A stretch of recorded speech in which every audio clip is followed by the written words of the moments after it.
सदा निम्बवृक्षस्य मूलाधिवासात् सुधास्राविनं तिक्तमप्यप्रियन्तं तरुं कल्पवृक्षाधिकं साधयन्तं नमामीश्वरं सद्गुरुं साईनाथं नमामीश्वरं सद्गुरुं साईनाथं। ओम श्री सच्चिदानंद समर्थ सद्गुरु साईनाथ महाराज की जय। अल्ला अन्ना अय्यप्पा अन्ना येसैना वेंकटेशैना भगवद्गीत బైబిల్ ఖురాను వేద ప్రమాణాలేమైనా మతమేదైనా భాషేదైనా భావమొక్కటేరా భగవంతుడొక్కడేరా దేవుడొక్కడేరా सबका मालिक एक रा దేవుడొక్కడేరా सबका मालिक एक रा। అల్లా అన్న అయ్యప్ప అన్న ఏసైనా వెంకటేశైనా భగవద్గీత బైబిల్ ఖురాను వేద ప్రమాణాలేమైనా మతమేదైనా భాషేదైనా భావమొక్కటేరా భగవంతుడొక్కడేరా దేవుడొక్కడేరా सबका मालिक एक रा దేవుడొక్కడేరా सबका मालिक एक रा। ప్రార్థన చేసే పెదవుల కన్నా సాయం చేసే చేతులు మిన్నా మానవ సేవే మాధవ సేవని అనునిత్యం నువ్వు మరువకురన్నా। ప్రార్థన చేసే పెదవుల కన్నా సాయం చేసే చేతులు మిన్న మానవ సేవే మాధవ సేవని అనునిత్యం నువ్వు మరువకురన్న। షిరిడి సాయి చెప్పిన సత్యం దేవుడొక్కడేరా భగవంతుడొక్కడేరా దేవుడొక్కడేరా सबका मालिक एक रा దేవుడొక్కడేరా सबका मालिक एक रा। ఏటికి వంకలు ఉన్నవి గాని నీటికి వంకలు ఉన్నాయా పూలకు రంగులు ఉన్నవి గాని పూజకు రంగులు ఉన్నాయా ఏటికి వంకలు ఉన్నవి గాని నీటికి వంకలు ఉన్నాయా పూలకు రంగులు ఉన్నవి గాని పూజకు రంగులు ఉన్నాయా షిరిడి సాయి చెప్పిన సత్యం దేవుడొక్కడేరా భగవంతుడొక్కడేరా దేవుడొక్కడేరా सबका मालिक एक रा దేవుడొక్కడేరా सबका मालिक एक रा। రాముడు అయినా రహీము అయినా యేసైనా బుద్ధుడు అయినా మందిరమైన మసీదు అయినా చర్చైనా గురుద్వారా అయినా రాముడు అయినా రహీము అయినా యేసైనా బుద్ధుడు అయినా మందిరమైన మసీదు అయినా చర్చైనా గురుద్వారా అయినా సర్వమతముల సారమొక్కటేరా సర్వధర్మముల గమ్యమొక్కటేరా షిరిడి సాయి చెప్పిన సత్యం దేవుడొక్కడేరా భగవంతుడొక్కడేరా దేవుడొక్కడేరా सबका मालिक एक रा దేవుడొక్కడేరా सबका मालिक एक रा। ओम श्री सच्चिदानंद समर्थ सद्गुरु साईनाथ महाराज की जय। సాయి బంధులారా ఈరోజు మనం రెండవ అధ్యాయాన్ని ప్రారంభించాలి। శ్రీ హేమాడ్ పంత్ గారు బాబా యొక్క అనుమతి ఎలా తీసుకున్నారు, సచరిత్ర రాయడానికి ప్రేరణ ఏంటో చెప్పారు మొదటి అధ్యాయంలో. ఏంటా ప్రేరణ అంటే గోధుమలు విసిరే లీల. మరి గోధుమలు విసిరే లీల చూసి ఎందుకు గ్రంథాన్ని రాయాలి అంటే, గోధుమలు గ్రామం పొలిమేరల్లో చల్లితే కలరా వ్యాధి పోగొట్టేటువంటి అద్భుతమైనటువంటి లీలలని భవిష్యత్తు తరాల వారు ఎక్కడ వాటిని మననం చేసుకోవడం, గుర్తుంచుకోవడం మర్చిపోతారేమో, ఇలాంటి లీలలన్నీ మిస్ అవుతాయేమో, వారు బాబా గురించి తెలుసుకోలేరేమో అనేటువంటి తపనతో ఇలాంటి వింత చర్యలన్నీ, ఇలాంటి లీలలన్నీ గ్రంథస్థం చేస్తే బాగుంటుందన్నటువంటి సంకల్పం హేమడ్ పంత్ గారికి, అంటే అన్నా సాహెబ్ దబోల్కర్ గారికి కుదిరింది. ఆ తర్వాత ఆ గ్రంథ రచనకు ఎలా పూనుకున్నాడు, ఆ గ్రంథ రచనకు బాబా యొక్క అనుమతిని ఎలా తీసుకున్నాడు, ఆ అనుమతిని ఇచ్చే క్రమంలో బాబావారు అతనికి ఇచ్చినటువంటి సందేశం ఏంటి, దీని ద్వారా మనం పొందేటువంటి సందేశం ఏంటి, మనకొచ్చే ఉపదేశం ఏంటి, నిత్య జీవితంలో ఈ 2వ అధ్యాయం మనకేమన్నా ఉపయోగపడుతుందా, ఉపయోగపడదా అంటే, బాబా చరిత్రని అలా చదివేసి ఆహా గొప్పవాడండి బాబావారు, చాలా గొప్పవాడు అని ఊరుకోవడం అనేది ప్రధానం కాదు. అందుకోసం బాబా అవతరించలేదు. బాబా అవతరించింది ఎందుకు అంటే, మనలో ఉన్నటువంటి మనోమాలిన్యాల్ని, మనలో ఉన్నటువంటి కల్మషాలని, మనలో ఉన్నటువంటి దుర్గుణాలని పోగొట్టడానికే బాబావారు వచ్చారు. ఆయన అవతార ఉద్దేశం అది కదా.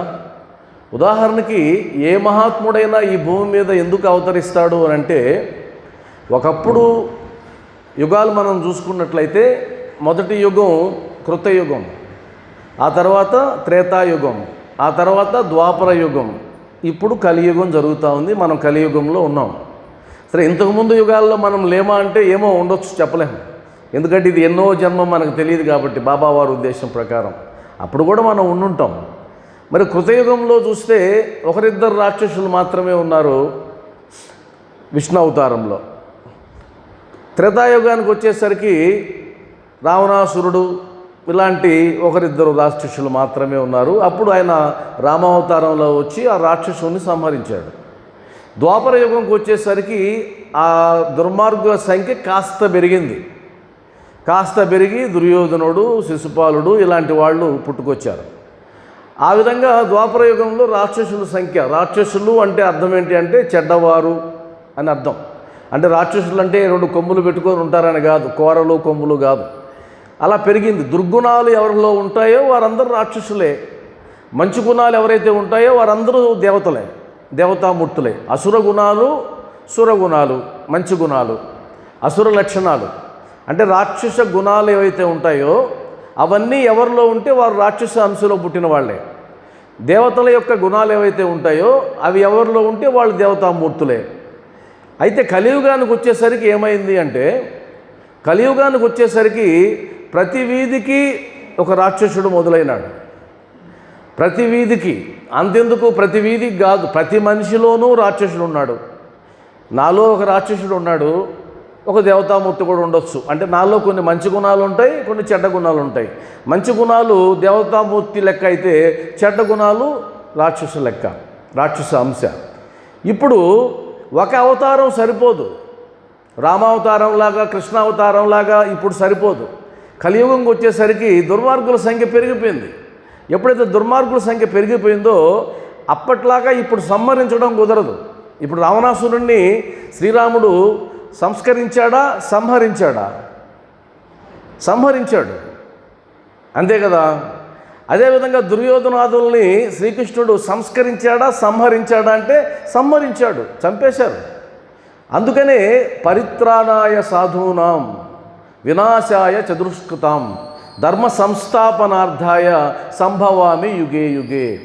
ఎప్పుడైతే ధర్మం గాడి తప్పుతుందో, సుజనులకు ఇబ్బంది కలుగుతుందో అప్పుడంతా నేను ఉద్భవిస్తాను, నన్ను నేనే ఉద్భవించుకుంటాను అని శ్రీకృష్ణ భగవానుడు చెప్పాడు. అంటే పరబ్రహ్మ స్వరూపుడు చెప్పాడు. ఇప్పుడు ఏమైంది, సంహరించడం కుదరదు. ఇప్పుడు ఉన్నటువంటి ఆప్షన్ ఏదన్నా ఉందంటే, ఎందుకంటే మానవుడు కూడా దేవుడితో సమానంగా మేధాశక్తిని పెంచుకున్నాడు. దేవుడు సృష్టి చేస్తే మానవుడు ప్రతి సృష్టి చేస్తున్నాడు.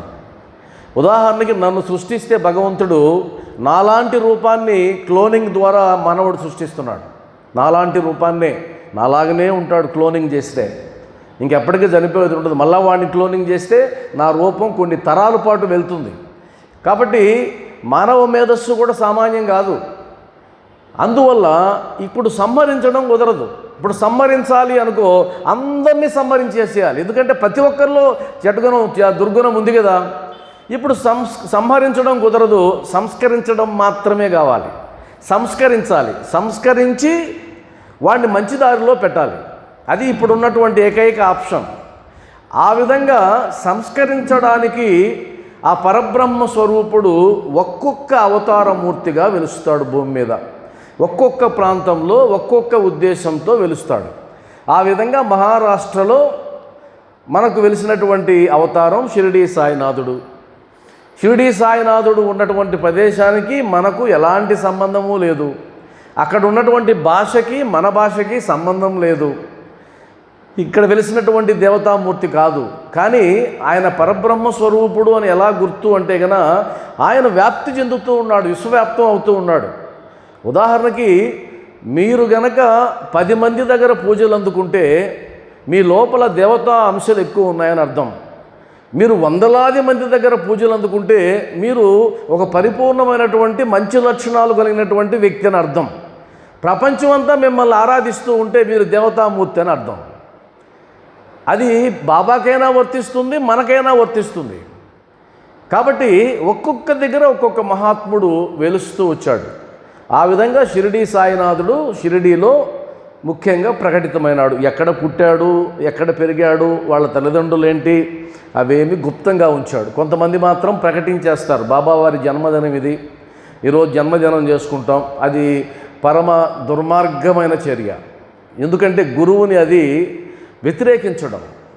బాబావారు ఆయన జీవించి ఉన్న కాలంలో ఎంతమంది భక్తులు అడిగినా కూడా తన జన్మ రహస్యాన్ని చెప్పలేదు, జన్మ తేదీని చెప్పలేదు, తల్లిదండ్రుల నామాలు చెప్పలేదు. ఎందుకంటే ఆయనకి ఇష్టం లేదు. మరి ఆయనకి ఇష్టం లేనటువంటి పనిని ఇంకెవరికో కల్లో చెప్పాడని ఇంకొక ఆయనకి నా కల్లో చెప్పాడు, ఫలానా తేదీ పుట్టాడు, ఫలానా పక్షంలో పుట్టి చెప్పేస్తే ఎలా చేస్తాం మనం? కాబట్టి ఎవరైతే బాబావారు ఈ తేదీని పుట్టారని జన్మదిన వేడుకలు చేస్తారో వాళ్ళందరూ మూర్ఖులని అర్థం, పరమ మూర్ఖులు. అలాంటిది చెయ్యనేకూడదు. అది బాబాని వ్యతిరేకించడం అవుతుంది. అందువల్ల బాబా యొక్క బోధనలు ఏవైతే చేశాడో ఆ బోధనల ద్వారా మనం సంస్కరించబడతాం. ఆ బోధనల ద్వారా సంస్కరించబడతాం. బాబావారు లీలలు చేశారు. లీలలు ఎంతవరకు ఉపయోగపడతాయంటే బాబా మీద నమ్మకం ఏర్పడడం వరకే లీలలు పనికొస్తాయి. నీటితో దీపాలను వెలిగించాడు. మరి నీటితో దీపాలను వెలిగించాడా? అబ్బా, ఎంత గొప్ప మహాత్ముడు! ఆకర్షించబడతారు. మహాత్ములు మొట్టమొదటగా లీలల ద్వారా భక్తుల్ని ఆకర్షిస్తారు, ఏ మహాత్ముడైనా సరే. మరి ఆ తర్వాత లీలలకే పరిమితం అవుతాడా? కేవలం లీలలు చూపించుకోవడానికి, తనకు అష్టోత్తరం రాయించుకోవడానికి, తన భజన చేయించుకోవడానికి, తన రూపాన్ని అక్కడక్కడ విగ్రహాల రూపంలో పెట్టడానికి, తనకు పాలాభిషేకాలు చేయించుకోవడానికి, ఇందుకోసమేనా బాబా అవతారం? ఇందుకోసం కాదు. మరి ఇవన్నీ ఎందుకోసం చేస్తున్నాం? మనలో ఉన్నటువంటి భక్తి ప్రకటితం అవడానికి, మనలో ఉండే భక్తి ద్విగుణీకృతం అవడానికి, పెరగడానికి మనం చేస్తున్నాం. మరి ఆయన కావాల్సిందేంటి? ఆయనకి కావాల్సింది ఏంటి అంటే మనం సంస్కరించబడడం. మనం సంస్కరించబడాలి. ఈరోజు మనలో ఉన్నటువంటి ఒక అవలక్షణం, బాబావారి బోధ విని అవలక్షణాన్ని పోగొట్టుకున్నట్లయితే అది ఆయన ఇష్టపడతాడు. ఆహా, నా శిష్యుడు, నా భక్తుడు, నా బిడ్డ నా వల్ల ప్రయోజనం పొందాడు అని. ఒక గురువు దగ్గర చదివేటువంటి శిష్యుడు మంచి మార్కులు తెచ్చుకుంటే భుజం మీద చెయ్యేసి శబాష్ నువ్వురా నా శిష్యుడివి అని ఎలా అంటాడో, ఎందుకని అలా అన్నాడు? ఆయన చెప్పినటువంటి పాఠాలు చదివి మరలా పరీక్షలో రాసి తనను తాను నిరూపించుకున్నాడు. కాబట్టి శబాష్ నువ్వురా నా శిష్యుడివి గుర్తుపెట్టుకుంటాడు గురువు ఎప్పుడు. మరి బాబావారు ఎలా గుర్తుపెట్టుకుంటారు? ఆయన అందించినటువంటి గ్రంథాన్ని చదివి దాన్ని ఆకలింపు చేసుకుని దాన్ని ఆచరించడం ద్వారా మనం ఒక్కడుగు ముందుకేసి మనలో ఉన్నటువంటి దుర్గుణాన్ని పోగొట్టుకున్నట్లయితే ఒక్కదాన్ని పోగొట్టుకున్న ఆయన సంతోషిస్తాడు. శబాష్ నువ్వురా అంటాడు. మరి బాబా నువ్వు నన్ను గుర్తిస్తే సరిపోతుందా? మరి నాకు కష్టాలు ఉన్నాయి కదా. ఒక్కసారి గురువు భుజం మీద చేయేసిన తర్వాత ఇంకా కష్టాలు ఎక్కడి నుంచి వస్తాయి? కష్టాలు వచ్చే అవకాశమే లేదు. మరి ఎలా చేయవేస్తాడండి? మనకు కనిపిడు కదా ఆయన అంటే చేయేస్తాడు, మనల్ని భుజం తట్టి ప్రోత్సహిస్తాడు, నువ్వు ముందుకెళ్ళు అంటాడు. ఆ విధంగా మనల్ని నడిపిస్తూ ఉంటాడు, మార్గదర్శిగా నడిపిస్తూ ఉంటాడు. కాబట్టే కోట్లాది మంది ఆయన చుట్టూ తిరుగుతూ ఉన్నారు. మరి ఇంతమందికి ఎంతోమంది జ్ఞానం, మన జ్ఞానం ఏపాటిది చాలా తక్కువ. శాస్త్రాల్లో గొప్ప సైంటిఫిక్గా ఉన్నటువంటి గొప్ప గొప్ప సైంటిస్టులు కూడా బాబా పాదాల దగ్గరికి వెళ్తున్నారు అంటే వారికి ఉన్నటువంటి లౌకిక మేధస్సు ఏపాటిది చాలా గొప్పది. మనం చాలా తక్కువ వాళ్ళతో పోలిస్తే. కాబట్టి 2వ అధ్యాయం ద్వారా మనం ఏం నేర్చుకోవాలి? ఎప్పుడైనా సరే ఒకటే గుర్తు, సచ్చరిత్ర చదువుతున్నారు అంటే పారాయణ చేస్తారు చాలామంది. పారాయణ ఒక తంతు కార్యక్రమంగా మారిపోతూ ఉంది ఇప్పుడు. పారాయణ చేయడం అంటే మొదలు పెట్టడం, ఈరోజు ఇన్ని అధ్యాయాలు చదవాలి, ఈరోజు అన్ని అధ్యాయాలు చదవాలి. ఇప్పుడు ఇంకొంతమంది ఏం చేస్తారంటే బలవంతంగా ఒక చక్రంలో బిగించి, ఇదంతా ఒక గ్రూప్ అండి, ఈ గ్రూప్ ఈరోజు ఈ అధ్యాయం చదవాలి. నువ్వెవడు చెప్పడానికి ఈ అధ్యాయం చదవాలని? నా ఇష్టం, నాకు ఇష్టం వచ్చిన అధ్యాయం చదువుతా. దానికి వాళ్ళేమంటారు, ఇలాగైనా చదువుతారని. అంటే అర్థం ఏంటి? మనం పనికి మాలిన వాళ్ళమనే కదా అర్థం, నువ్వు ఫోర్స్ చేయింది చదవని వాళ్ళమనే కదా అర్థం. అంటే వాళ్ళు చెప్పే దాంట్లోనే ఉంది. ఇంకొకరు ఉన్నారు, ఈరోజు నాకు 15వ అధ్యాయం వచ్చింది, నేను చదవలేను, ఫోన్ చేసి నా కోసం నువ్వు చదువువా? అప్పుడు ఆమె 15వ అధ్యాయం చదివి మరలా చెప్పి నేను చదివేశాను నీకోసం అంటే అప్పుడు నేను చదివాను. ఇది తంతు. ఎవడేడ్చాడు చదవమని మిమ్మల్ని? నీకు ఆయన మీద భక్తి ఉంటే, ఆయన నుంచి నేర్చుకోవాలనుకుంటే తీరిక సమయం చూసుకొని నువ్వు చదువుకో. దానికి ఒక గ్రూపులు, దానికి ఒక మెయింటెనెన్స్, పెద్ద విషయాలు అది. మా గ్రూపులో అండి 500 మంది 1000 మంది అండి. ఏం చేస్తారండి? సచ్చరిత్రం చదువుతారండి. చదివి ఏమి ఏడుస్తారండి? ఏం ఏడవండి, చదివేసి వదిలేస్తాం అంతే, అవసరం లేదండి. ఇది తంతు అంటారు. ఇది బాబా దగ్గర తంతు పనికిరాదు. మిగతా వాళ్ళ సంగతి నాకు అనవసరం. షోడశోపచారాలు అష్టోపచారాలు నాకు వద్దురా, నిర్మలమైన నీ మనసు చాలు అన్నాడు ఆయన. అసలు వాటినే వద్దన్నాడు. నీ ఉపచారాలే వద్దంటే ఈ తంతు అడుగుతాడు ఆయన? నువ్వు భక్తితో ఒక పారాగ్రాఫ్ చదువు, ఒక్క పారాగ్రాఫ్ చదువు, భక్తితో ప్రేమతో చదివి, బాబా ఈ పారాగ్రాఫ్లో నాకేమిచ్చావు, ఏం సందేశం ఇచ్చావు చెప్పు, నువ్వు అర్థం చేసుకో. 4 సార్లు చదువు, 5 సార్లు చదువు. అది ప్రేమ. కానీ ఈ తంతు కార్యక్రమాలు వాట్సప్ గ్రూపులు వచ్చిన తర్వాత దారుణం అయిపోయింది. నన్ను కూడా చాలామంది మిమ్మల్ని యాడ్ చేస్తామండి అన్నారు. నేను ఆడ యాడ్ అయ్యి ఉన్నాను, మీకు యాడ్ కావాల్సిన పని లేదని చెప్పాను. అక్కడ యాడ్ అయ్యి ఉన్నాను, మీ దగ్గర యాడ్ కావాల్సిన పని లేదు, నాకు బుద్ధి పుట్టి చదువుతాను లేదు. వాళ్ళ మాయలో పడి నేను కూడా ఈ మధ్య ఒక కార్యక్రమాన్ని నేను కూడా పెట్టే, అలాంటి కార్యక్రమాన్ని పెట్టిన తర్వాత నాకు అర్థమైంది, మనం కూడా కొట్టుకుపోతున్నాం మేము మాయలో, వద్దు ఇంకెలాంటి వద్దు అని చెప్పి నేను మానేశాను. చాలామంది ఉంటారు, మీకు తెలుసు కూడా, చాలామంది ఆ గ్రూపుల్లో ఉండేవాళ్ళు, చదివేవాళ్ళు ఉంటారు. కాబట్టి అలాంటి ఉద్దేశంతో చదవడం శుద్ధ దండగా. దానికి బదులు బాబా మందిరానికి వచ్చి, మీకు ఇంట్లో కన్నా కుదరకపోతే బాబా మందిరానికి వచ్చి కూర్చొని కాసేపు పారాయణ చేసి వెళ్ళిపోతే అంతకు మించినటువంటి ఆనందం లేదు. మీ ఇష్టం వచ్చిన అధ్యాయం చదవండి, ఇష్టం వచ్చిన అధ్యాయం. సరే, ఇప్పుడు 2వ అధ్యాయంలోకి వస్తాం. 2వ అధ్యాయంలో ఈ గ్రంథ రచనకు ముఖ్య కారణం అనేటువంటి సబ్ హెడ్డింగ్ ఉంటుంది. దాంట్లో ఆయన చెప్పినటువంటి ఏంటంటే, బాబావారి వింత లీలలను భక్తులకు బోధనలుగా ఉపకరించును. బాబావారి వింత లీలలు భక్తులకు బోధనలుగా ఉపకరించును అని ఆయన అర్థం చేసుకున్నాడు. ఇవి లీలలు మాత్రమే కాదు, ఇవి బోధలు కూడా. లీల ఎవరికి కావాలి? మహత్యాలు ఎవరికి కావాలి? కానీ చాలామందికి మహత్యాలు ఉంటేనే ఇష్టం. అక్కడ ఆయనకి మహిమలు ఉన్నాయండి అంటే ఏం చేసుకుంటావు? మహిమలు ఎత్తుకొచ్చి, మహిమలు అవసరం లేదు. ఆయన ఏమైనా మంచి మాటలు చెప్పాడా అంటే సంతోషం. ఇప్పుడు గొల్లమూడి వెంకయ్య స్వామి భోజనం ఆకలిగా ఉన్నవారికి అన్నం పెట్టండి అన్నాడు, అది చాలు. ఆయన పేరు మీద 100 మందికి అన్నదానం చేస్తే అది చాలు. మరి వెంకయ్య స్వామి ఏం మహిమలు చేశాడు? ఎందుకు మహిమలు ఏం చేసుకున్నాం? బోధన, ఒక బోధన కావాలి. కాబట్టి హేమాడ్ పంత్ అర్థం చేసుకున్నాడు, వీరి వింత లీలలన్నీ బోధలుగా ఉపయోగపడతాయి. ఎలా ఉపయోగపడతాయో ఈ సచ్చరిత్ర అంతా అదే. తర్వాత తుదకు పాపములను పోగొట్టును. అంటే బాబావారి లీలలు లేదా బోధనలు చదివితే, అంటే సచ్చరిత్ర చదివితే పాపాలు పోతాయి. ఎలా పోతాయి పాపాలు? సచ్చరిత్ర పారాయణ చేస్తే ఎలా పోతాయి పాపాలు? పారాయణ చేస్తే పోవు. సచ్చరిత్ర చదివి అర్థం చేసుకుని అలా మనం నడుచుకుంటే, మంచి మార్గంలో వెళితే అప్పుడు మన దోషాలు ఏమైనా ఉంటే పోతాయి. చదివేస్తే పోవు. పాపాలు అంటే అర్థం ఏంటి అంటే, తెలిసి కొన్ని కర్మలు తప్పుగా చేస్తాం, తెలియక కొన్ని కర్మలు తప్పుగా చేస్తాం. తప్పుగా అంటే అర్థం ఏంటి అంటే, శాస్త్ర విరుద్ధంగా, వేదాలకు విరుద్ధంగా, 10 మందికి నచ్చని విధంగా, లేదా 10 మందికి ఇబ్బంది కలిగే విధంగా నేను ఒక పని చేశాను అంటే ఆ పని పాపం కిందకు వస్తుంది. ఇప్పుడు దారిన అది నీ పాటికి వెళ్తూ ఉంది, అది ఒక పురుగు వెళ్తూ ఉంది, అది నిన్నేం చేయలే. నువ్వు వెళ్ళి అది పనిగా కర్రతో కొట్టి చంపావనుకో, అది నీ జోలికి రాలా, పాపం. ఎందుకని పాపం? అది నీ జోలికి రానప్పుడు చంపే అధికారం నీకు లేదు. ఒక పాము కరవడానికి పైన వచ్చింది, నువ్వు కర్రతో కొట్టి చంపావు, అది పాపం కిందకి రాదు.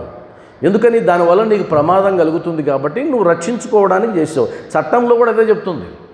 ఇప్పుడు చట్టం కూడా ఏం చెప్తుందంటే, ఒక మహిళ తనను తాను రక్షించుకోవడానికి హత్య చేసినా తప్పు లేదు, ఆత్మరక్షణ కొరకు హత్య చేసినా తప్పు లేదు. కోర్టు ఆమెను వదిలేస్తుంది. ఎందుకని వదిలేస్తుందంటే ఆత్మరక్షణ కొరకు చేసింది కాబట్టి, తనను తాను కాపాడుకోవడానికి చేసింది కాబట్టి. అందువల్ల పాపము అంటే అర్థం ఏంటి అంటే, ధర్మానికి విరుద్ధంగా నువ్వు ప్రవర్తించినప్పుడు అది పాపం అవుతుంది. శాస్త్రానికి విరుద్ధంగా ప్రవర్తించినప్పుడు పాపం అవుతుంది. ఇప్పుడు ఏం తెలియాలి? ధర్మం అంటే ఏందో తెలియాలి, అంతే కదా. శాస్త్రం అంటే ఏమో తెలియాలి. ఎంతమందికి తెలుసు? ఎంతమంది వేదాలు చదువుకున్నాం మనం? ఎంతమంది ధర్మశాస్త్రాలు చదువుకున్నాం మనం? చదువుకోలేదు కదా. అందువల్ల జనరల్గా చెప్పుకోవాలంటే ఒక్క మాట చెప్పచ్చు.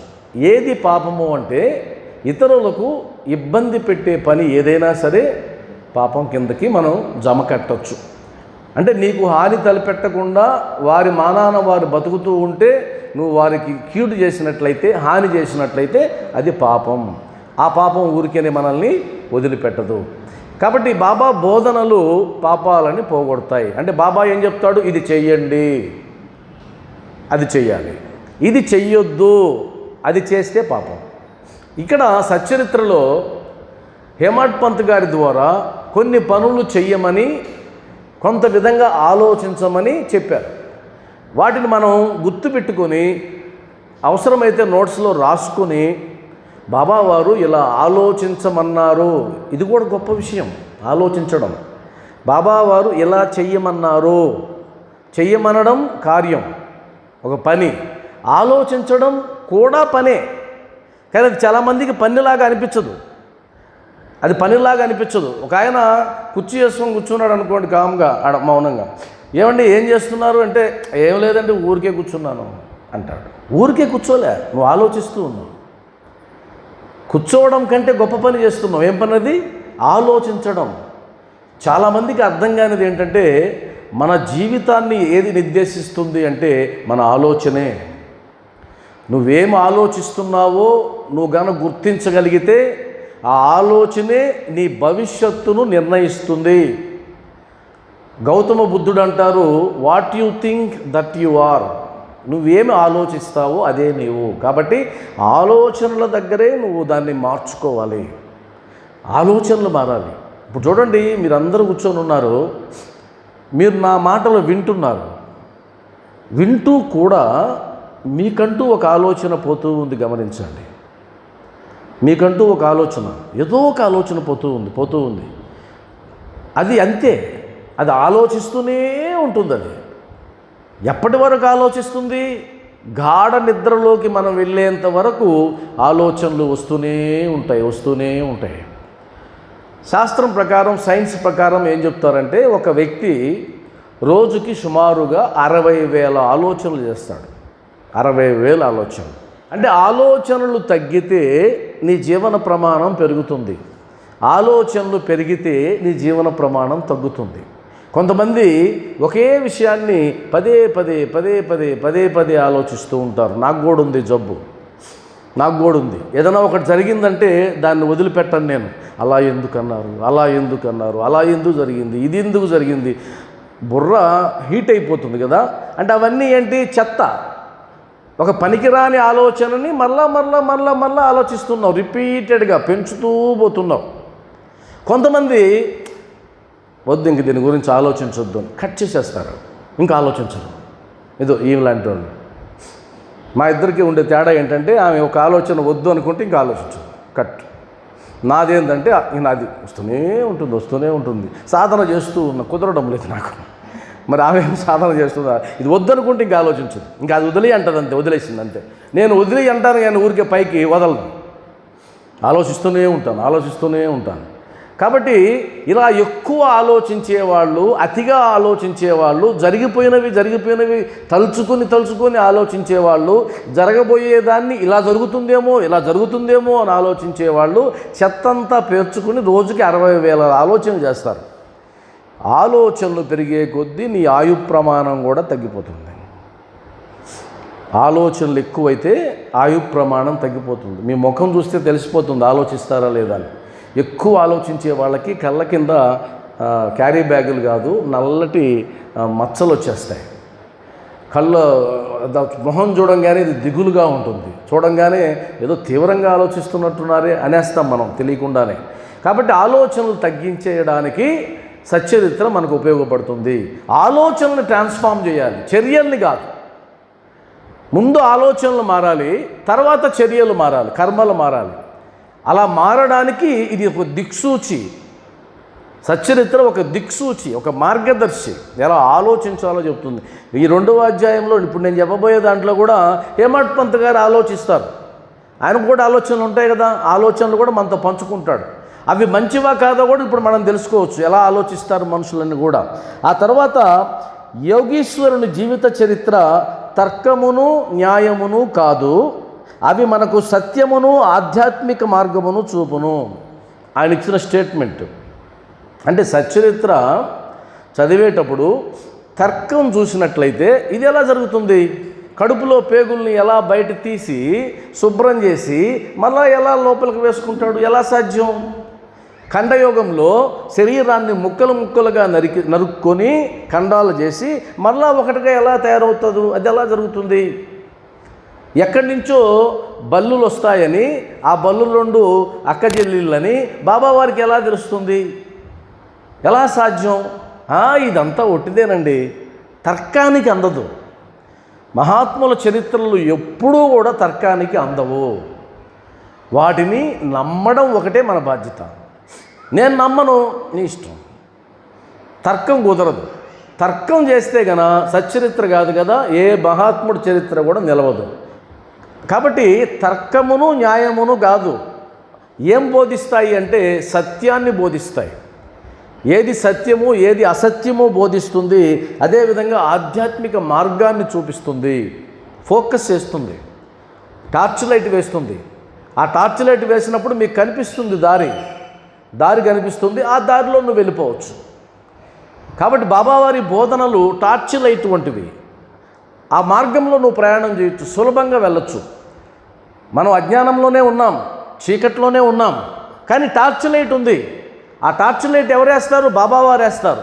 ఎలా వేస్తారు? బోధనల ద్వారా వేస్తారు, ఉపదేశాల ద్వారా వేస్తారు. వేసినప్పుడు మనం ఆ మార్గంలో హాయిగా వెళ్ళిపోవచ్చు. కాబట్టి తర్కించకూడదు. ఒకటి గుర్తుపెట్టుకోవాలి, తర్కం వచ్చింది అంటే మనం అసలు భక్తి నిలబడదు. ఏది కూడా. మొదట్లో నాకు ఆ తర్కం అలవాటు అయి ఉండేది. నేను జన విజ్ఞాన వేదిక అనే ఒక సంస్థలో 10 ఏళ్ళు పనిచేశాను. ప్రశ్నించడం దాని నైజం, ప్రశ్నించడం. ఎందుకంటే నేను ఇప్పుడు కూడా ప్రశ్నిస్తూనే, అలవాటు అయిపోయింది, నాకు బ్లడ్లో కలిసిపోయింది, అది పోదు. ఇంకా ప్రశ్నిస్తూ ఉంటాను.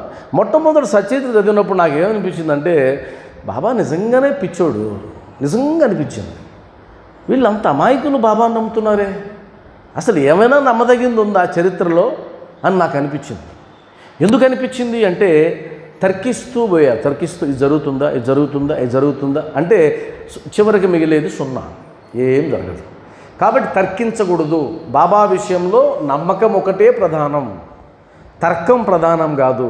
ఇప్పుడు ఉదాహరణకి ఇప్పుడు ఉండేటువంటి పిల్లలు ప్రశ్నించడమే విషయం వాళ్ళకి ఇప్పుడు. కాబట్టి ఆ వయసు పిల్లలకి తర్కించడం ఇదిలా అంటారు. ఉదాహరణకి విఘ్నేశ్వరుడి యొక్క జననం ఎలా, ఆ కథ ఎలా చెప్తాం మనం? పార్వతీదేవి స్నానం ఆచరించడానికి వెళుతూ, అంతే కదా, ద్వారం దగ్గర కాపలా కోసంగా ఒక సున్ని పిండిని ముద్దగా చేసి దానికి ప్రాణం పోసి కాపలా ఉంచింది. ఇదేనా? పరమశివుడు గజాసురుణ్ణి సంహరించి వస్తూ ఉంటే ఆ విజయానికి గుర్తుగా ఈమె స్నానం చేసి అలంకరించుకొని పరమశివుడికి ఎదురు వెళ్ళాలనుకునింది. అందుకని స్నానాల గదికి వెళ్ళింది. వస్తూ ఉంటే ఈయన అడ్డం పడ్డాడు. నువ్వెవడివి, నువ్వు లోపలికి వెళ్ళడానికి లేదన్నాడు. నన్ను ఆపడానికి నువ్వెవడివి? వాగ్వాదం జరిగింది. చివరికి ఏం చేశాడు పరమశివుడు? తలని నరికేశాడు.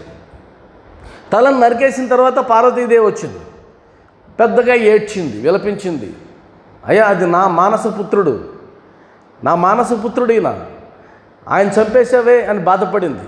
అప్పుడు పొరపాటుకి ఆయన చింతించి ఆ గజాసురుడి యొక్క తలని విఘ్నేశ్వరుడికి పెడతాడు. ఇది కథ. ఈ కథని నేను ఒక కాలేజీలో చెప్పాను. చెప్పిన తర్వాత ప్రశ్నించమన్నాను. మీ ఇష్టం, ప్రశ్నించండి. అందులో వచ్చిన ప్రశ్నలు చెప్తాను మీకు. నెంబర్ 1, ఈ తరం ప్రశ్నలు.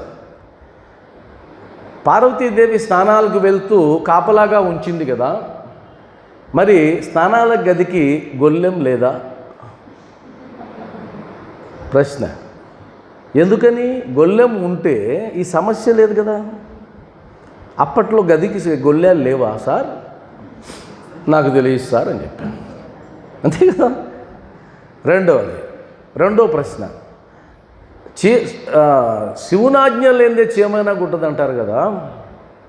మరి అన్నీ తెలిసినటువంటి ఈశ్వరుడికి ఈయన సున్నిపిండితో తయారైనటువంటి విషయం ఎందుకు తెలియలేదు? అయిపోయింది. నా దగ్గర సమాధానం లేదు. మూడవ ప్రశ్న, మరి తల నరికేశాడు కదా, ఆయన బతికించాలనుకుంటే ఆ తలనే ఎందుకు పెట్టకూడదు? ఏనుగు తల ఎందుకు పెట్టాడు అంటే దానికి శాస్త్రంలో ఒకటి ఉంది, వాళ్ళకి తెలియదు పాపం. ఎందుకంటే ఆ తల నరికిన వెంటనే భస్మం అయిపోతుంది. అది ఆ తలను భస్మం చేసేస్తాడు. అప్పుడు తల పెట్టడానికి సరే భస్మం చేసిన ఆయన తల సృష్టించవచ్చు కదా కావాలనుకుంటే. ఇప్పుడు తర్కం, అది దాన్ని తర్కం అంటారు. ఇప్పుడు సమాధానం ఏం చెప్తాం మనం? మన దగ్గర ఉన్నాయా సమాధానాలు? లేవు. అప్పుడు ఏం చెప్తాం? నమ్మాలి, భగవంతుడి కదా, నమ్మాలి. అవంతా అలా మాట్లాడకూడదు, పొరపాటు చెంపలేసుకో అంటామా లేదా? ఇప్పుడు పిల్లలకి చెంపలేసుకో అంటే కుదరదు, చెప్పాలి, వాళ్ళకి సమాధానం చెప్పాలి, లేదంటే ఒప్పుకోరు. అందుకనే ఎక్కువ మంది ఎందుకు ఆధ్యాత్మికత వైపు నడవడం లేదు విద్యార్థులు? నిజంగా వాళ్ళని కనుక మనం ఒప్పించగలిగితే, మెప్పించగలిగితే, మనకంటే వాళ్ళకే కదా అవసరం ఆధ్యాత్మికత, భక్తి వాళ్ళకి కదా అవసరం, మనకేం అవసరం? మనకు కాదు అవసరం, వాళ్ళకి అవసరం. వాళ్ళు వచ్చి కూర్చోవాలి, వాళ్ళు వచ్చి వినాలి, వాళ్ళు గుడికి వెళ్ళాలి, వాళ్ళు దండం పెట్టుకోవాలి, వాళ్ళు ప్రదర్శన చేయాలి. ఎందుకంటే జీవితం ఎంతో ఉంది. ఆ జీవితంలో ఎన్ని కష్టాలు ఉన్నాయో, ఎన్ని సుడిగుండాలు ఉన్నాయో, ఎన్ని మలుపులు ఉన్నాయో వాళ్ళకి తెలియదు. వాళ్ళకి భగవంతుడి అనుగ్రహం కావాలి, మనకు కాదు. మనం అంతా దాటి వచ్చేసాం, ఇంకేం మలుపులు ఏం లేవు, స్ట్రైట్ పాయింటే మనకు, ఒకే దారి, ఏం మలుపులు ఏం లేవు. మనం ఇప్పుడు మార్చుకోవాలనుకున్నా కూడా ఏం మార్చుకోలేము. ఇప్పుడు నాకు జ్ఞానోదయం అయిపోయింది, ఏం మార్చుకుంటా నేను? మళ్ళీ వెనక్కి వచ్చేస్తుందా? కానీ వాళ్ళకు ఉంది, ఎంతో ఉంది. కాబట్టి తర్కము, న్యాయము విచారించకూడదు. అది కేవలం సత్యాన్ని బోధిస్తాయి, మార్గాన్ని సూచిస్తాయి అని ముందుగానే స్టేట్మెంట్ ఇచ్చేసాడు హేమంత్ పంత్ గారు. నీకు మార్గం కావాలంటే ఆయన దారిలో వెళ్ళు, సత్యం కావాలంటే ఆయన దారిలో వెళ్ళు. తర్కించే పని అయితే కనుక నీకు ఇది ఉపయోగపడదు అని ఖరాఖండిగా చెప్పేస్తూ ఉన్నాడు. ఆ తర్వాత హేమంత్ పంత్ మాట్లాడుతూ ఏమంటాడంటే, ఈ గ్రంథ రచనకు ఈ పూనుకొనుటకు అసమర్థత బాబా అభయము అనే సెకండ్ పారాగ్రాఫ్. అసమర్థత బాబా అభయము. నాలో అసమర్థత ఉంది, నా సమర్థతగా మారాలి అంటే బాబా యొక్క అనుగ్రహం, అభయం ఉండాలి. అంటే ఈ పని నేను చేయగలనా లేనా అనుకుంటూ ఉన్నా. మరి నేను అనుకుంటూ ఉన్నా, బాబా నీ అనుగ్రహం కనుక నా మీద ప్రసరించినట్లయితే ఈ పనిని నేను చేయగలను, నా వరకైతే నేను చేయలేను, నాకు ఆ శక్తి లేదు. సాధారణంగా మనం వచ్చి ఆడ వేడుకునేది అదే. మనకు సాధ్యమైన పనులన్నీ మనం చేసేస్తాం. మనకు అసాధ్యమైనటువంటి పనులు మాత్రమే బాబా దగ్గరికి వచ్చి వేడుకుంటాం. అంతే కదా. ఉదాహరణకి ఇంటర్వ్యూకి వెళ్తున్నారు మీ అబ్బాయి, ఉద్యోగం వస్తుందో రాదో తెలియదు, అప్పుడు వచ్చి నీకు అప్లికేషన్ పెడతాం. బాబా నా బిడ్డకి ఉద్యోగం వచ్చేటట్టు చూడు అంటాం. ఎందుకని అలా అన్నాం? నీకు ఆ సమర్థత లేదు. ఒకవేళ కన్ఫామ్ అయిపోయింది మీ అబ్బాయికి ఉద్యోగం రావడం, ఇప్పుడు నువ్వు వచ్చి అప్లికేషన్ పెట్టవు. అప్పుడు ఏం అప్లికేషన్ పెడతావు తెలుసా? ఉద్యోగం అయితే వస్తుంది కానీ మంచి ఊర్లో వచ్చేటట్టు చూడు, సెకండ్ అప్లికేషన్. అది కూడా తెలిసిపోయింది నీకు ఏ ఊర్లో వస్తుందో. అప్పుడు మళ్ళీ అప్లికేషన్ ఏం మారుస్తావు? మా వాడికి ఉద్యోగం వస్తుంది, మంచి ఊర్లో వస్తుంది తెలుసు కానీ బాబా అక్కడ ఇబ్బందులు లేకుండా చూడు. మారిపోతూ ఉంటుంది. ఏది ఆయనకి విన్నవించుకుంటామంటే ఏదైతే మనం చేయలేమో, ఏదైతే మనకు సాధ్యం కాదో అది మాత్రమే ఆయన కోర్టులో తీసుకెళ్తాం మనం. ఇప్పుడు నువ్వు కష్టపడుతూ ఉన్నావు, నీ కష్టాన్ని చెమటను దారబోస్తూ ఉన్నావు, పద్ధతిగా ఉన్నావు, కానీ కలిసి రావడంలే, వచ్చిందంతా ఎలా పోతుందో తెలియడంలే, సాధారణమైన జీవితాన్ని అనుభవిస్తూ ఉన్నావు. మరి చెడ్డ గుణాలా? లేవు, మంచి గుణాలే. సంపాదించడం లేదా? సంపాదిస్తూ ఉన్నా తెలియడంలే, అప్పుడు వస్తావు. అంతే కదా. కాబట్టి ఎప్పుడైనా సరే మనం గుర్తుపెట్టుకోవాల్సింది ఏంటంటే మన అసమర్థతలో నుంచే ప్రార్థన పుట్టుకొస్తుంది. భగవంతుని ప్రార్థించేది ఎప్పుడంటే అసమర్థత. ఒక విద్యార్థి బాగా చదివాడు, వాడు గుడికి పోయి దండం పెట్టుకోవాలన్నంత ఏముండదు, ఎందుకంటే బాగా చదివా నేను. ఒకడు అటు ఇటు చదివాడు, కొద్దిగా కొద్దిగా డౌట్ వాడికి. అప్పుడు వాడేం చేస్తాడు? భగవంతుడి దగ్గర పోయి, బాబా నాకు నా చదివిన ప్రశ్నలే వచ్చేటట్టు చూడయ్యా అని అంటాడు. కాబట్టి మనందరికీ ఏదో ఒక అసమర్థత ఉంది, ఖచ్చితంగా ఉంటుంది. మనం సమర్థులం కాదు, అందుకనే మనం ఆయన్ని సమర్థుడు అంటున్నాం. శ్రీ సచ్చిదానంద సమర్థ సద్గురు అంటున్నాం. నువ్వు సమర్థుడివి, మేము అసమర్థులం, కాబట్టి నేను మీ దగ్గరకు వచ్చి వేడుకుంటున్నా. కాబట్టి ఈయనకేం సంకల్పం వచ్చింది? గ్రంథాన్ని రాయాలి, బాబావారి లీలలు వృధాగా పోకూడదు, భావితరాల వారికి మార్గదర్శిగా ఉండాలి అనుకున్నాడు. సంకల్పం వచ్చేసింది. ఇప్పుడు అసమర్థత గుర్తుకొచ్చింది. ఆ అసమర్థతను ఎంత అద్భుతంగా చెప్తారో చూడండి. ఆయన ఏం చెప్తాడంటే, నా యొక్క సన్నిహిత స్నేహితుని జీవిత చరిత్రయే నాకు తెలియదు, నా పక్కన ఉండేవాడి చరిత్రే నాకు తెలియదు. నేను ఇప్పుడు దేనికొచ్చాను? మహాత్ముడు చరిత్ర రాయడానికి పూనుకున్నా. నా పక్కన వాడి చరిత్రే నాకు తెలియదు. నా మనస్సే నాకు గోచరము కాకున్నది. ఇవన్నీ అసమర్థతలు. ఎవరు అసమర్థతలు అంటే హేమాడ్ పంత్ గారి అసమర్థతలు. నెంబర్ 1 ఏంటంటే, నా స్నేహితుడి గురించే నాకు పూర్తిగా తెలియదయ్యా, నీ గురించి ఎలా తెలుస్తుంది? 1. 2, నా మనస్సే నాకు అర్థం కావడంలే, నీ మనస్సు నేనెట్ట గ్రహించేది? 2. 3, ఇట్టి స్థితిలో ఒక యోగీశ్వరుని చరిత్రను నేనెట్లా వ్రాయగలను? నా అసమర్థుణ్ణి బాబా, నేను రాయలేను అని అనుకుంటున్నాడు. ఆ తర్వాత అవతార పురుషుల లక్షణములను ఎట్లు వర్ణించగలను? అయితే హేమడ్ పంత్ గారు సామాన్యులు కాదు. మీరు ఆయన చరిత్రలోకి వెళ్తే ఒక మామూలు స్థాయి నుంచి ఒక పై స్థాయికి వెళ్ళినటువంటి వ్యక్తి, అనేక గ్రంథాలు చదివినటువంటి వ్యక్తి, ఆ కాలంలో ఏ మత గ్రంథాలు అయితే ఉన్నాయో, ఏవైతే అద్భుత గ్రంథాలు అవన్నీ అవపోసన పట్టినటువంటి వ్యక్తి, సామాన్యుడేం కాదు. అలా సామాన్యుడైతే కానీ ఆయనకి అవకాశం బాబా ఇవ్వడు. ఆయన గొప్ప అర్హత ఉన్నవాడే, కానీ తాను బాబా ముందు ఎంత? ఇప్పుడు మన వీధిలో మనం రౌడీమే, పక్క ఊరికి వెళ్తే మనమేం రౌడీ. సామెత కూడా ఏదో ఉంది, ఈ ఊరు ఆసామి పక్క ఊరికి వెళ్తే పాలేరుతో సమానం, అంతే కదా. కాబట్టి ఈయన లౌకికంగా ఎన్నో విద్యలు ఉన్నప్పటికీ కూడా ఆయన ముందు మనమెంత అనే భావనతో చెప్తున్నాడు. అంటే తన్ను తాను తగ్గించుకున్నవాడు హెచ్చింపబడును అని యేసుక్రీస్తు చెప్తాడు.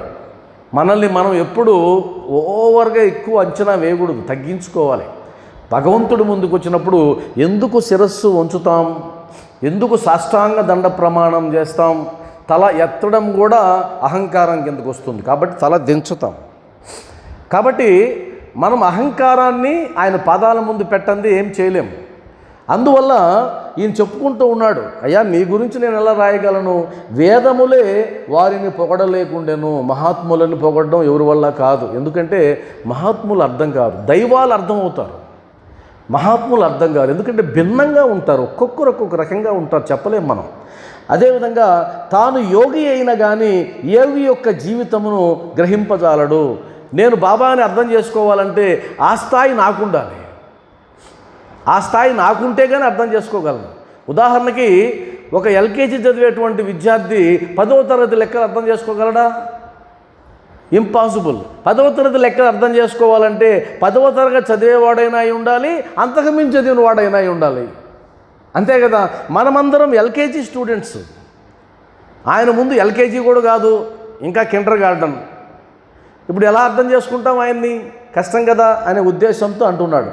అట్టిచో వారి మహిమలను నేనెట్లు కీర్తించగలుగుదును, సప్త సముద్రాల లోతును కనుగొనవచ్చు. అలంకారాలు ఇవన్నీ.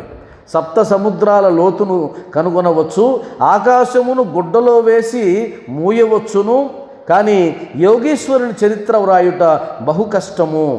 ఇది గొప్ప సాహస కృత్యమని కూడా నాకు తెలుసు.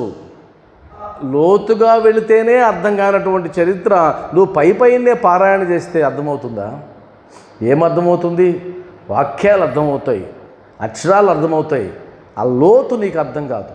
లోతు అర్థం కావాలంటే ప్రతి పదాన్ని 10 సార్లు ఆలోచించి ఇది ఎందుకు ఇలా వాడాడు అని నువ్వు అనుకోకపోతే నీకు సచ్చరిత్ర అర్థం కాదు. నేను దాదాపు 13 సంవత్సరాల నుంచి చెప్తున్నా సచ్చరిత్ర. ఈ 2వ అధ్యాయాన్ని ఇప్పటికీ 50-60 సార్లు చెప్పుకుంటాను. మరలా ఈరోజు మీ ధర్మక్షేత్రంలో చెప్పడానికి మరలా నోట్స్ రాసుకొని వచ్చా. ప్రత్యేకంగా ఈరోజే నోట్స్ రాసుకొని వచ్చా. ఎందుకంటే ఇంతకుముందు నా అవగాహన వేరు, ఇప్పుడు నా అవగాహన వేరు. మన అవగాహన పెరిగే కొద్దీ ఏమవుతుంది, అందులో లోతు కూడా తెలుస్తూ ఉంటుంది. ఇంకొక 10 సంవత్సరాల తర్వాత ఇదే సచ్చరిత్ర, ఇదే వాక్యాలు లోతు తెలుస్తుంది, ఇంకా పెరుగుతుంది. అర్థమయ్యే కొద్దీ పెరుగుతూ ఉంటుందన్నమాట. కాబట్టి నలుగురిలో నవ్వులు పాలవుదనేమో అని భయపడి శ్రీ సాయి అనుగ్రహము కొరకు ప్రార్థించి తిని.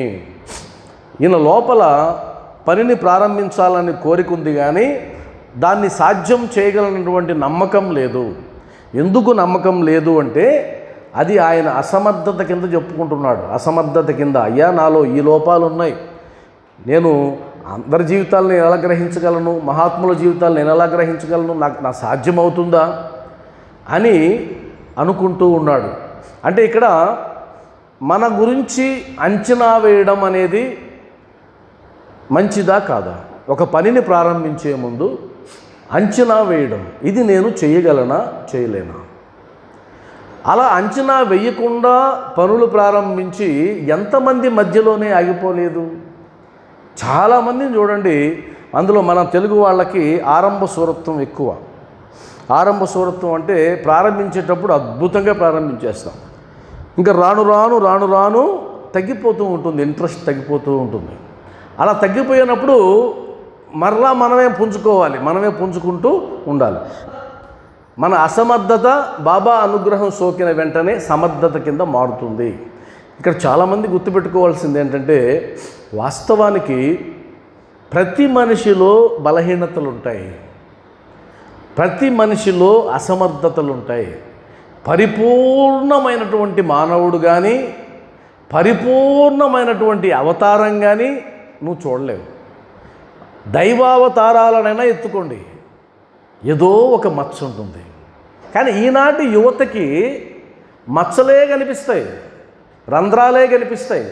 ఆ విధంగా ఏ మహాత్ముడు ఫోటో అయినా పెట్టండి, ఏ వ్యక్తి గురించి అయినా చెప్పండి. అబ్దుల్ కలాం గురించి చెప్పాలంటే నేను అనుకున్నాను, అబ్దుల్ కలాం గురించి ఒక్క మాట కూడా చెప్పలేరు, గొప్పవాడు అనుకున్నా. ఒక ఆయన అనేసాడు పుటుక్కున, ఆయనేం గొప్పవాడండి. ఆయన గొప్పవాడైతే అంతటి మీద ఆ శక్తిని ఆయనతోనే అంతం చేస్తాడా? ఇదేంటిది కోణం, కొత్త కోణం. మరి ఏం చేయాలి? ఆయన పెళ్లి చేసుకుని పిల్లల్ని కనుంటే అలాంటి మేధాశక్తి ఇంకొక బిడ్డకు వచ్చుంటే వాడు దేశానికి ఉపయోగపడేవాడు కదా. నువ్వు బ్రహ్మచారిగా ఉండి దాన్ని అనవసరంగా మట్టిలో కలిపేశావే అన్నాడు.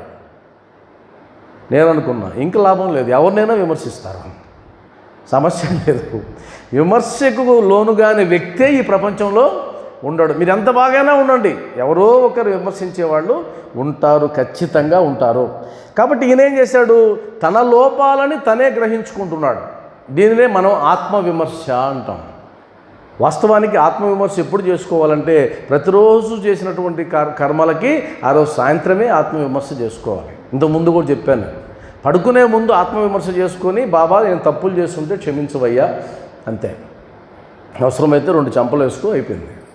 ఆత్మవిమర్శ అంటే నువ్వేం చేయగలవు, ఏం చేయలేవు, నువ్వేం తప్పు చేసావు, ఏం ఒప్పు చేసావు, నువ్వు ఎంతమందికి మేలు చేసావు, ఎంతమందికి కీడు చేసావు, ఎంత ఆత్మవిమర్శ కిందకు వస్తుంది.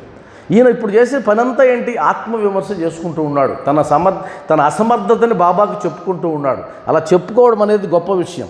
ఒక పనిని ప్రారంభించే ముందు దానిని పూర్తి చేయగలమా లేదా అని పరీక్షించుకోవాలి ఎవరైనా సరే. దీన్నే మనం స్వాట్ అనాలసిస్ అంటాం.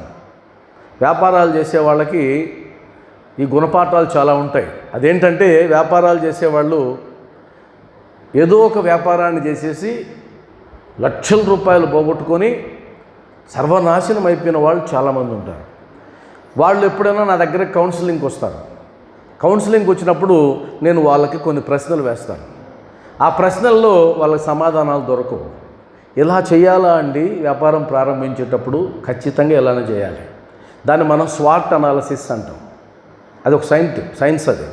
స్వాట్ అనాలసిస్ అంటే ఎస్ అంటే స్ట్రెంగ్త్ అంటాం. ఒక వ్యాపారం ప్రారంభించేటప్పుడు మన బలం ఎంత, ఆ వ్యాపారం గురించి నాకు తెలుసా లేదా, దాంట్లో ఎక్స్పీరియన్స్ ఉందా లేదా, ఇంతకుముందు వ్యాపారం చేసి బాగా డబ్బు గడించిన వాళ్ళు ఎంతమంది ఉన్నారు, వాళ్ళతో మాట్లాడామా లేదా, వాళ్ళ అనుభవాలు తెలుసుకున్నామా లేదా, ఇది చేయాలి ముందు. తర్వాత వీక్నెస్లు, మనలో బలహీనతలు ఏంటి, మనం రోజు షాపులో కూర్చోగలమా, మనకంత తీరికుందా, వేరే వాళ్ళని పెడితే వాడు ముంచేస్తాడేమో, ఈ వీక్నెస్లు రెండోది. మూడోది ఆపర్చునిటీస్ అంటాం. అవకాశాలు ఏమున్నాయి, ఇప్పుడు ఈ సెంటర్లో పెడితే జరుగుతుందా, ఈ సెంటర్లో పెడితే జరగదా, ఇవన్నీ చూసుకోవాలి. లాస్ట్లో థ్రెట్స్ అంటాం, భయాలు. ఒకవేళ వ్యాపారంలో లాస్ వస్తే తట్టుకోగలమా, వస్తే ఎంత లాస్ వస్తుంది, ఆ లాస్ను భరించే శక్తి మనకుందా, ఇవంతా ఆలోచించి వ్యాపారం పెడితే వాడు అద్భుతమైన విజయాలు సాధిస్తాడు. వాడెవడో చెప్పాడు, వీడెవడో చెప్పాడు, వాడికి కలిసి వచ్చింది, వీడికి కలిసి వచ్చిందని వెళ్ళాడంటే అవుట్ అయిపోతాడు. అర్థమైందా మీకు? యోగుల చరిత్ర వ్రాసిన వారిని భగవంతుడు ప్రేమించునని చెప్పి ఉన్నారు. యోగుల చరిత్ర వ్రాసిన వారిని భగవంతుడు ప్రేమిస్తాడు. మరి అందుకని రాశాడా అంటే కాదు, ఆయన చెప్తున్నాడు నేను చరిత్ర రాస్తే ఆయన ప్రేమ నా పైన పడుతుంది. తర్వాత యోగులే అట్టి పనికి ప్రేరేపింతురు, వారే ఆ పనిని పూర్తి చేసుకుందరు. అంటే సంకల్పం ఇచ్చేది వాళ్ళే, పూర్తి చేసుకునేది వాళ్ళే. ఇక్కడ చూడండి, చిన్న పొరపాటు ఏం చేశాడు ఆయన. మొదట్లో ఏమన్నాడు, బాబా చరిత్ర రాయాలని నాకు ప్రేరణ కలిగింది అన్నాడు. అదే కదా ఆయన వాడిన పదం. 2వ అధ్యాయానికి వచ్చేసరికి ఏమైంది, యోగులే అట్ట ప్రేరణ కలిగిస్తారు, వారే తాము దగ్గరుండి తమ పనిని పూర్తి చేసుకుంటారు అన్నాడు. మారిందా ఆలోచన? మారిందా? మొదట్లో నాకే వచ్చింది అన్నాడు, ఇప్పుడు వచ్చేసరికి ఏమన్నాడు, నాకు వచ్చేది ఏముంది, ఆయన కల్పిస్తేనే నాకు వచ్చింది, వాళ్ళే సంకల్పం ఇస్తారు, వాళ్ళే పూర్తి చేసుకుంటారు. అది మార్పు వస్తూ ఉంటుంది. చివరికి ఏమొస్తుందంటే అసలు నేనెవరిని, అసలు ఆలోచించడానికి నేనెవరిని, నేను గుండు సున్నా, అంతా ఆయనే అనే కాడికి వస్తాం మనం లాస్ట్కి. ఆ స్థాయికి రావడానికి ఇదంతా జరుగుతూ ఉంటుందన్నమాట. ఆ తర్వాత భక్తుని కారణమాత్రంగా ఉంచి వారి వారి వారి వారి కార్యములను వారే కొనసాగించెదరు. మనందరం నిమిత్త మాత్రులం. నేను ఇక్కడ చెప్పేవాడిగా, మీరు వినేవారిగా, ఏదో నాటకం ఇదంతా కూడా. దీన్నే కారణమాతృనిగా, నిమిత్త మాతృనిగా అంటారు. నిమిత్త మాత్ర సిద్ధాంతం అనేది గొప్ప సిద్ధాంతం. కర్మ సిద్ధాంతం తర్వాత అది అద్భుతమైన నిమిత్త మాత్ర సిద్ధాంతము అంటే మనం చేస్తున్నట్టే ఉంటాం, కానీ చేయించేవాడు ఒకడు ఉంటాడు. మనం మాట్లాడుతున్నట్టే ఉంటాం, కానీ మాట్లాడే ఒకడు ఉంటాడు. కానీ మనం చేస్తున్నట్టే అనిపిస్తూ ఉంటుంది. దీన్నే మనం భ్రమ అంటాం. మనం చేస్తున్నట్టే ఉంటుంది, మనం మాట్లాడుతున్నట్టే ఉంటుంది, మనం ప్లాన్ చేస్తున్నట్టే ఉంటుంది, మనం రచిస్తున్నట్టే ఉంటుంది, మనం పాడుతున్నట్టే ఉంటుంది. అయ్యేం కాదు. వాస్తవానికి భక్తుడు ఏమనుకుంటాడంటే ఇదంతా ఆయన నన్ను కీలుబొమ్మలాగా ఆడించి చేస్తూ ఉన్నాడు అని అనుకుంటాడు. కాబట్టి హేమాడ్ పంత్ గారు రచించారు అంటే నిమిత్త మాత్రంగా చేసుకుని బాబావారే రచించారు. అది మళ్ళీ చెప్పబోతారు మనకు. రాయడానికి నువ్వెవరు? కథలు సేకరించు అంతే.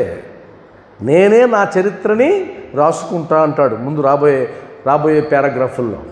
కాబట్టి నిమిత్త మాత్ర సిద్ధాంతాన్ని మనం వంట పట్టించుకోవాలి. అయితే సచ్చరిత్రేనా ముందు గ్రంథం, అంత ముందు గ్రంథాలు లేవా అంటే ఉన్నాయి.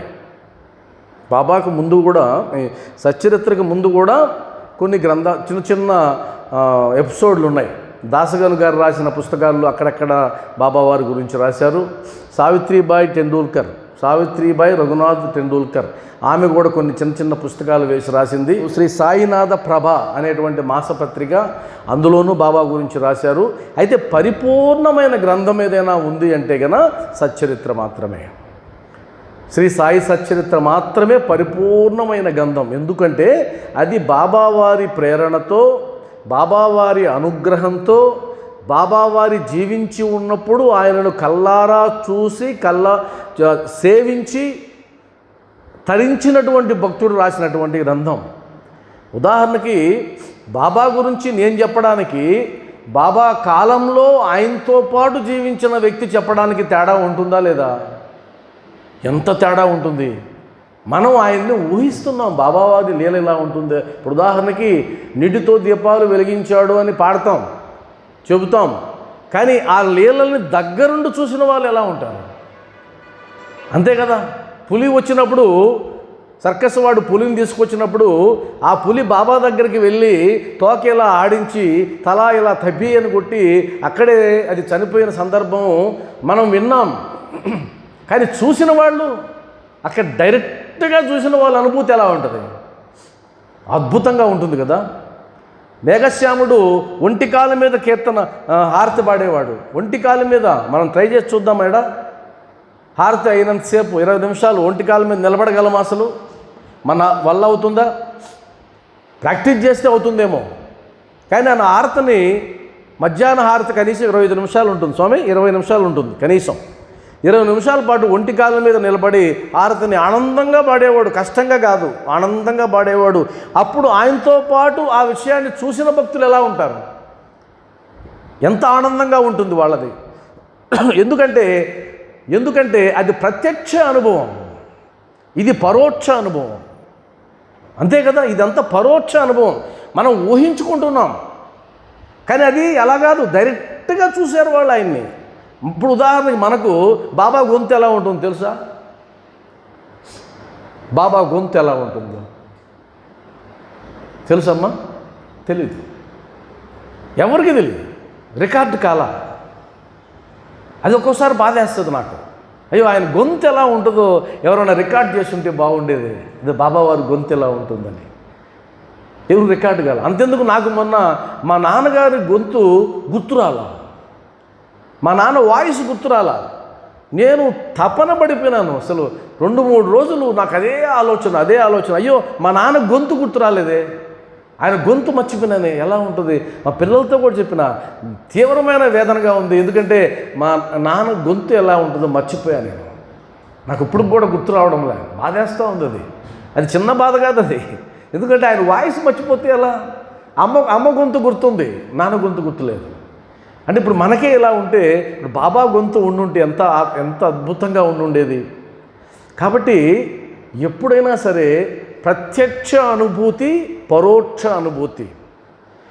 తల్లిదండ్రుల్ని వారి పాదాలకి మనం పూజ చేయడానికి బతికి ఉన్నప్పుడు, ఈరోజు మాతృ దినోత్సవం కదా, అమ్మకి పాదాలు మనమే కడిగి మనం పూలతో అభిషేకం చేసి ఆ నీళ్లు నెత్తిన చల్లుకునేదానికి, బాబా అమ్మ పటానికి, అమ్మ చనిపోయిన తర్వాత అమ్మ పటానికి నమస్కరించడానికి తేడా ఉంటుందా ఉండదా? ఖచ్చితంగా తేడా ఉంటుంది. ఎందుకని అది ప్రత్యక్ష అనుభూతి, ఇది పరోక్ష అనుభూతి. అందువల్ల సచ్చరిత్రని ఎందుకు చదవాలి? చాలా గ్రంథాలు వచ్చాయి కదా. సాయి లీలామృతం భరద్వాజ మాస్టర్ గారు రాశారు, అద్భుతమైన గ్రంథం. ఆ తర్వాత చాలా గ్రంథాలు వచ్చాయి. అన్ని గ్రంథాలు గొప్పవే. ఎందుకంటే ఏ గ్రంథమైనా బాబావారి అనుగ్రహం లేకుండా రాయలేరు. నేను కూడా ఒక గ్రంథాన్ని రాశాను, సాయి మనకు తోడుంటే అని. మరి ఎవరైనా సరే ఆయన అనుగ్రహం లేకుండా అక్షరం మొక్క కూడా పడదు. అది నాకు ప్రత్యక్షంగా తెలుసు. ఎందుకంటే నేను రాసినప్పుడు అనుభవించాను. దాదాపు 2-3 నెలలు నా మంచం చుట్టూ కాగితాలే, సచ్చరిత్ర చిన్నది పెద్దది మొత్తం. ఒక్కొక్కసారి నిద్రలో నాకు బాబా ఇచ్చేవాడు, సందేశం వచ్చేది నిద్రలో. టక్కన లేచి కూర్చొని పక్కనే పెన్ను ప్యాడ్ పెట్టుకో ఉండేవాడిని, వైట్ పేపర్లో ప్యాడ్. అంటే బాబా అనుగ్రహం ఎలా ఉంటుందో చూడండి. అంటే గ్రంథం రాసే క్రమంలో అప్పుడు టక్కని ఆయన ఇచ్చేవాడు ఏదో సందేశం. నేను నిద్రలేసి ఒక్కోసారి నిద్రపోతూనే ఇలా రాసేసుకునేవాడిని, మళ్ళీ నిద్ర లేచిన తర్వాత చూసుకునేవాడిని దాన్ని. అది బాబావారు ఇచ్చిన సంకల్పం. మరీ విచిత్రం ఏంటంటే గ్రంథం అంతా అయిపోతుంది, కవర్ పేజీ అయిపోయింది, ఇంకా స్టార్ట్ కాబోతుంది. నాకు ఒక శ్లోకం అవసరం. ఆ శ్లోకం ఉంటే అద్భుతంగా ఉంటుంది. అది ఎక్కడ ఉంటుందో నాకు తెలియదు. భావం నాకు తెలుసు, శ్లోకం నాకు తెలియదు, ఏ గ్రంథంలో ఉందో తెలియదు. అప్పుడు గోపి గ్రాఫిక్స్ అని టౌన్ హాల్ ఎదురుగ్గా ఉంది, అక్కడ ప్రింట్ అవుతూ ఉంది. ఆయన 9 గంటలకు రమ్మన్నాడు, నేను 9కి వెళ్ళాను, ఆయన రాలేదు. ఎదురుగ్గా గ్రంథాలయం ఉంది, 10 గంటలకు ఓపెన్ చేసినారు. నేను వెళ్ళి కూర్చొని, ఆయన నాకు తెలిసిన వ్యక్తి మాట్లాడుతూ ఉంటే, నాకు ఒక శ్లోకం కావాలయ్యా, అది ఏ గ్రంథంలో ఉంటుందో నాకు తెలియదు, దానికోసం వచ్చానంటే, మనం శ్లోకాన్ని బట్టి ఎలా పట్టగలం, అక్కడ చాలా పాత పుస్తకాలు ఉన్నాయి మూల, అక్కడికి వెళ్ళండి అన్నాడు. లోపలికి వెళ్ళా, బాగా మాసిపోయిన అట్టుండేటువంటిది పాత గ్రంథాన్ని తీసుకున్నా, ఆయన ముందే ఇలా పెట్టా, ఇలా ఓపెన్ చేశా, శ్లోకం అక్కడ ఉంది. ఏంటది అసలు అర్థమే కాల నాకు. అరే మనం బాబా అనుగ్రహం సంపూర్ణంగా మన పైన ఉంది, ఎలా సాధ్యం అసలు? అది ఎవరో చెప్తే కూడా నమ్మరు. అది ఎలా నువ్వు అతిశయోక్తి చెప్తున్నావు అంటారు. వెంటనే పేపర్ మీద రాసుకొని దాన్ని అచ్చేయించాను. అంటే అర్థం ఏంటి? ఏ గ్రంథ రచనకైనా ఆయన అనుగ్రహం ఉండవలసిందే. కానీ ప్రత్యక్ష అనుభూతి చెందినటువంటి వారు హేమడ్ పంత్ వారు, మేమందరం పరోక్ష అనుభూతి చెందినటువంటి వాళ్ళం. ఆయనకు మనకు తేడా ఉంటుంది. అందువల్లనే ఖచ్చితంగా సచ్చరిత్రని పారాయణ చేయండి. ఇక్కడ ఉండే వాళ్ళందరూ పారాయణ చేసిన వాళ్ళే కదా. ఏమ్మా, చేయని వాళ్ళు ఎవరున్నా ఉన్నారా ఇక్కడ ఉన్న వాళ్ళల్లో? ఒకవేళ ఉంటే మరలా చేయండి. సచ్చరిత్ర సంక్షిప్త గ్రంథాన్ని చేయండి, పెద్ద గ్రంథాన్ని అవసరం లే, అది కొద్దిగా క్లిష్టంగా ఉంటుంది అర్థం చేసుకోవడం. సంక్షిప్త గ్రంథాన్ని చేయండి. పెద్ద గ్రంథాన్ని చదివితే ఇంకా అద్భుతం, అది కానీ చదివి అర్థం చేసుకుంటే ఇంకా అద్భుతం. ఆ గ్రంథాన్ని చదవడం ఎందుకు అంటే కనుక ప్రత్యక్ష అనుభూతి చెందినటువంటి హేమడ్ పంత్ గారి హృదయంలో నుంచి పుట్టుకొచ్చింది. మరలా ఇంకొక ఉపయోగం ఏంటో తెలుసా? ఆనాటి భక్తులు ఎలాంటి భావజాలంతో ఉండేవాళ్ళో కూడా తెలుస్తుంది. ఇప్పుడు భక్తి వేరు, అప్పటి భక్తి వేరు. ఒప్పుకుంటారో లేదా? అప్పుడు ఇతర ఆకర్షణలు ఏమి లేవు, ఇతరవేమి లేవు. ఇప్పుడు ఈరోజు ఇంట్లో ఒక గంట సేపు కూర్చోంటే, గంట కాదు కదా, ఉదయం నుంచి సాయంత్రం దాకా ఇంట్లో కూర్చున్న ఆనందంగా గడిపేసేటువంటి ఉపకరణాలు ఉన్నాయి మనకు. టీవీ ఆన్ చేసుకోవచ్చు, మొబైల్ ఆన్ చేసుకోవచ్చు, వాట్సాప్ చేసుకోవచ్చు, ఫేస్బుక్ చూసుకోవచ్చు, చాటింగ్ చేసుకోవచ్చు. 1 కాదు 2 కాదు, 1,00,000 ఉన్నాయి. కాబట్టి మన అసమర్థతల్ని బాబా ముందు చెప్పుకున్నట్లయితే బాబా వాటిని సమర్థతగా మారుస్తాడు. ఇప్పటి వరకు చెప్పిన సారాంశం అంతా అదే. ఓం శ్రీ సచ్చిదానంద సమర్థ సద్గురు సాయినాథ్ మహారాజ్ కీ జై, సాయినాథ్ మహారాజ్ కీ జై, సాయినాథ్ మహారాజ్ కీ జై. స్వస్తి.